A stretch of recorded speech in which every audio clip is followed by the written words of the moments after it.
there, I'm Jennifer from my-colorado-kitchen.com. Today we are going to be making some sourdough bagels. We're going to start by adding all of our ingredients into the bowl of our stand mixer. First, we're going to add 1 cup water. Next, we're going to add a 1/2 cup of sourdough starter. We want it to be active sourdough starter, so we want to make sure that it is risen to the top and it probably is starting to go down before we'll put it into our bagel recipe here. If you guys are new to sourdough, I have a no-fuss sourdough guide that I will link in the description below, along with a video of how to make a starter, how to take care of it. But my favorite philosophy on sourdough is that it should not be fussy. It should be something that you can easily incorporate into your life, and it just really will benefit you and your family. So check that out below, and while you're there, don't forget to hit that subscribe button. I post 2 new recipes each week with real ingredients for everyday cooking, and I definitely don't want you to miss out. Next, we'll add 2 tablespoons of honey. These bagels are just sweetened with the honey, so it's a naturally sweetened bagel.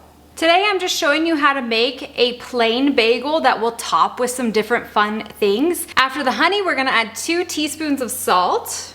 And then lastly, we're going to add 3.5 cups of all-purpose flour. Organic and unbleached all-purpose flour are the best if you can find that. You could also replace 1 cup of the all-purpose flour with bread flour if you wanted a little bit chewier of a bagel. Once our flour is in, we're going to put this on our stand mixer here, and we're going to mix it for about 8 minutes. I do have a digital mixer, so I believe mine is timed with the dough kneading function for 8 minutes, and it honestly works out pretty perfectly. You could do this by hand if you wanted to. I just don't want to. And once that is kneaded, it's going to look like this. It is a stiff dough, so it will be an arm workout if you're doing it by hand. You're just going to leave it in this same bowl or transfer it to a different bowl. It doesn't matter. I like to use one of these silicone lids. I just put that on top. You're going to put this on your counter to ferment overnight or for 8 to 12 hours, depending on your schedule. And after that overnight ferment, we're going to shape our dough into that bagel shape, and we're going to let it rise for that second rise, about 1 to 2 hours. You'll see that dough is nice and puffy and risen. We're going to add a little bit of flour to our workstation here. Then we're gonna get this puffy dough out. I like to work the dough into a circle, oval-ish shape to let it be kind of flat. And once that dough is in that circle, we're gonna cut it into 8 pieces. The easiest way I find to do this is with a bench scraper, and then you're gonna kind of cut it like a pizza. This allows you to get that 8 even or mostly even pieces. If you don't have a bench scraper, I will link this one in the description below. It is fantastic, works great, has a little measuring tool on it. You definitely want one of those for doing anything with dough. And then after we've cut it into those 8 pieces, we're then going to roll it up into a circle. So I'm gonna take my ends and I'm just going to roll them into that center, kind of pinching them at that top. And then once we have that, it doesn't have to be exactly perfect, but see it's smooth on one side. Then we're going to, I just like to take my thumb or one of my fingers and I just poke a hole right through it. And then we're going to stretch it, and we're gonna kind of make like a steering wheel type of shape. You want to make this hole in the center pretty big. You wanna stretch it decently because it will shrink back down together, and we still want that hole in that bagel. So there's my hole. This is what I'm talking about. You want it pretty big, and then you're just going to set it on your tray.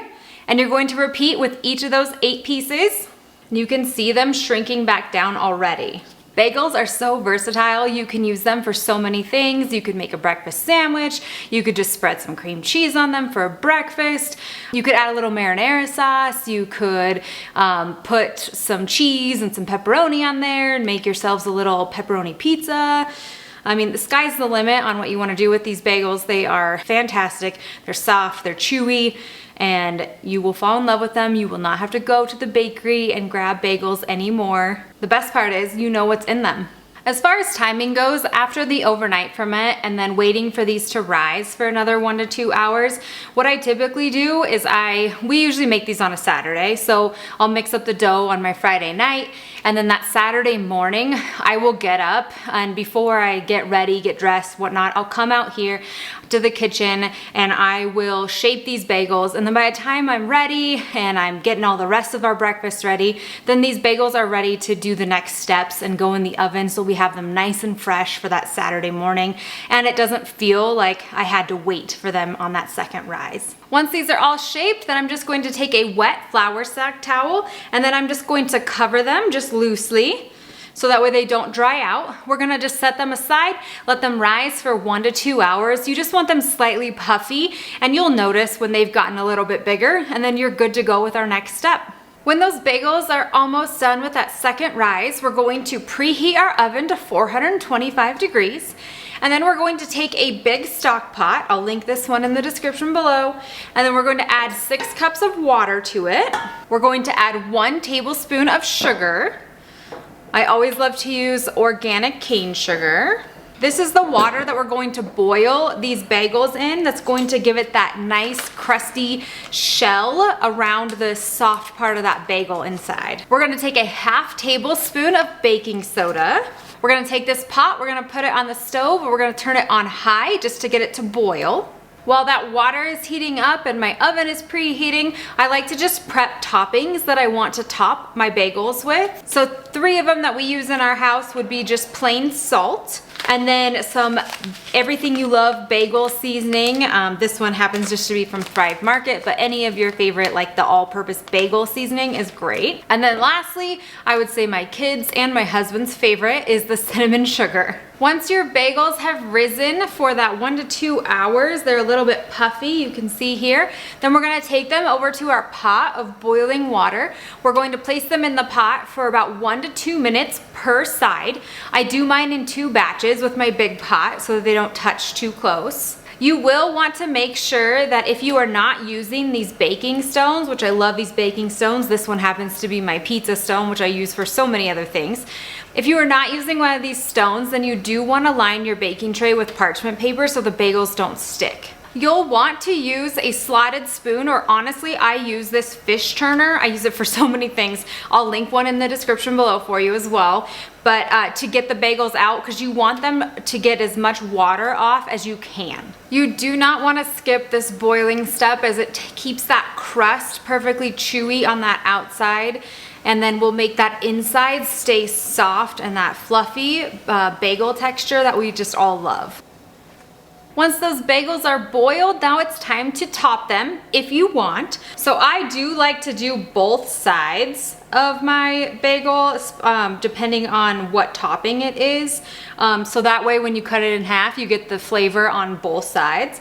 But you don't have to do that, you can just do the top. With the salt ones, for instance, I'm just going to do the one side because we don't need all of that salt, and I'll just do the top. And it just adds a little flavor to it. You guys know I love salt. And once you have them topped like you want, then you're going to stick them in your 425-degree oven for 20 minutes.